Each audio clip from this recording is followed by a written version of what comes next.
En esta parte de Cartago vamos a recrear nuestros vínculos con el mundo, con Latinoamérica y en este caso en particular con nuestros compañeros en esta batalla cotidiana por abrir las brechas en los bloqueos mediáticos, que son los colegas del País Vasco, nuestros amigos de cubainformación.tv, que allá desde Bilbao elaboran este trabajo inmenso, absolutamente también lejano a las catequesis del dinero, porque tiene que ver con militancia y voluntariado, en un ambiente muy cerrado a las opiniones de izquierda, como es la cuestión audiovisual. Este informe que nosotros vamos a ver ahora nos parece muy particular para estos tiempos, porque se habla una vez más del doble rasero, pero fundamentalmente en la cuestión del Occupy Wall Street. Ustedes saben que a medida que ha avanzado este 2011 con la figura de los indignados, la figura de las revueltas en el mundo árabe, lo que fue esa historia gallarda para los pueblos de la Plaza Tahrir, plaza que significa revolución en el idioma, en Egipto, el idioma de ese pueblo que sigue en lucha. De hecho, en estos momentos siguen las luchas en las calles de Egipto porque la junta militar que sucede a Mubarak termina siendo Mubarak sin su presencia. Han dejado la estela de que, bueno, el movimiento de indignados que indiscutiblemente empieza ya a tener sus grietas por lo que siempre hablamos acá, la cuestión de la política. Ahora los indignados europeos no son tan indignados porque de alguna manera también están recomendándose y reaparecen los indignados en Estados Unidos, absolutamente infranqueables en el medio, en el corazón mismo del imperio. Y así reciben palos, y muchos palos. Cuando pega la policía de Nueva York, pega y pega en serio. ¿Cómo se ve eso a través de los multimedios precisamente que distorsionan la imagen, sobre todo en lo que tiene que ver con la Revolución Cubana? Este es el informe del doble rasero que presenta Cuba Información hoy en Cartago. Cuba Información. No me digan más mentiroso, no me digan más, no me digan más.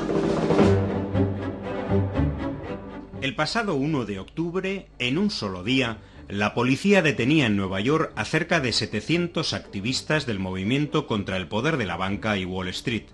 En titulares y notas de agencias y otros medios sobre el incidente, apenas se incluían juicios de valor sobre la actuación policial o análisis críticos sobre el régimen político y social de Estados Unidos.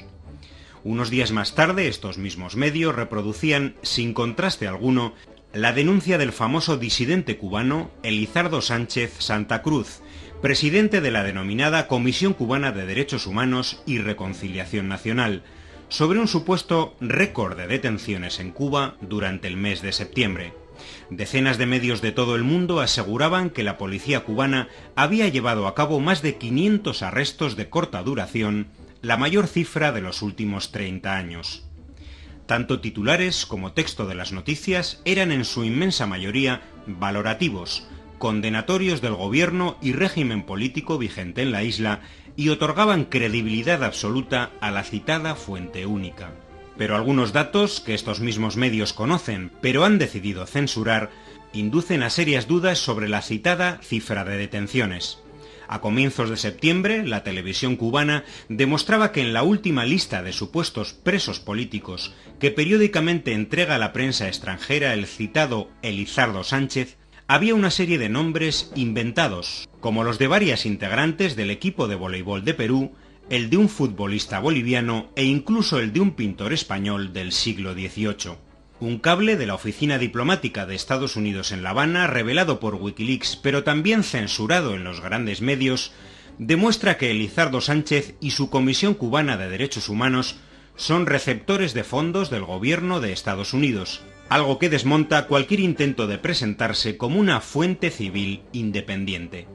De hecho, uno de los ex colaboradores de Sánchez, el también disidente Richard Rosselló, le acusa de robar el dinero que el gobierno de Estados Unidos y otras potencias destinan a la disidencia y de estar más interesado en mantener una lista bien abultada de presos políticos que en los problemas reales de la oposición. La propia agencia estadounidense de noticias Associated Press, AP, en un reportaje reciente, ponía en duda los citados datos de detenciones, ya que, decía, No fue posible confirmar estas cifras de manera independiente y el gobierno cubano no hizo comentarios. Dos periodistas enviados a la isla por dicha agencia hacían un retrato descarnado de la situación de la llamada disidencia.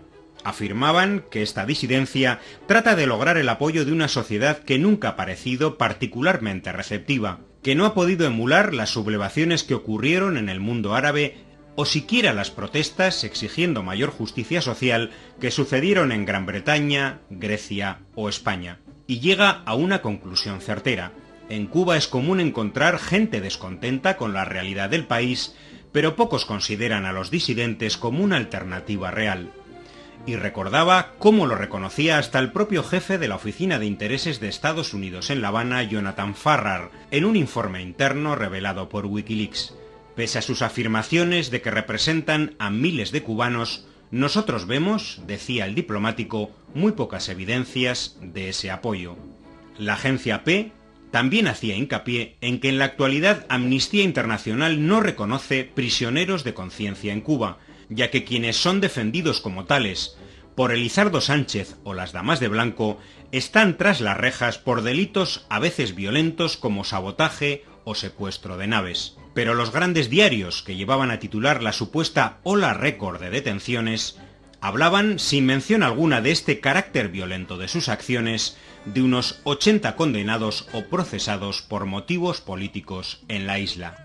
Mientras, en Estados Unidos se detenía en un solo día a 700 activistas políticos y en lugares como Grecia o Chile, la policía empleaba gases lacrimógenos, porras, pelotas de goma y otros instrumentos de represión contra trabajadores y estudiantes. Una imagen tan habitual en el mundo que la gran prensa internacional anhela poder captar en Cuba y que a pesar de las decenas de millones de dólares que recibe la llamada disidencia cubana para sus constantes provocaciones, nadie ha podido ver en la isla en los últimos 53 años. ¡Qué bueno!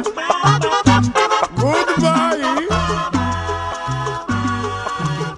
Mentiroso.